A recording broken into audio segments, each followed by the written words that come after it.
রাজবাড়ীতে পেঁয়াজ চাষীদের কান্নার রোল। 2 দিনের ব্যবধানে পাইকারি বাজারে পেঁয়াজের দাম অর্ধেক হয়ে গেছে। যে পেঁয়াজ মঙ্গলবার বিক্রি হয়েছে 2,000 টাকা মন, আজ তা মাত্র 1,000 টাকায়। কি এমন ঘটলো?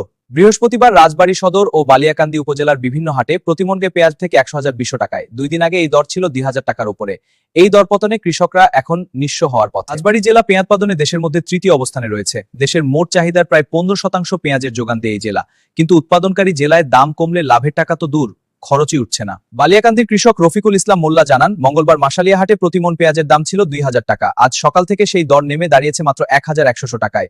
কৃষকরা এখন পথে বসার পথে। রাজবাড়ী সদরের কৃষক হামিদ ব্যাপারী অভিযোগ করছেন, পেঁয়াজের বাজারে সিন্ডিকেট চলে।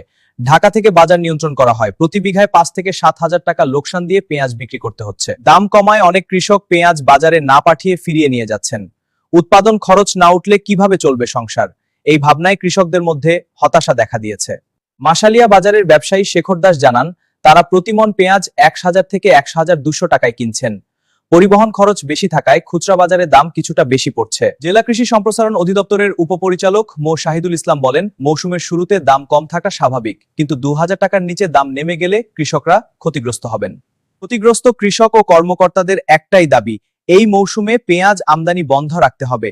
আমদানি বন্ধ থাকলে দেশি পেঁয়াজের দাম কিছুটা বাড়তে পারে বলে তারা আশা করছেন। ভিডিওটি যদি ভালো লেগে থাকে তবে একটি লাইক দিন এবং কৃষক বন্ধুদের সাথে শেয়ার করুন।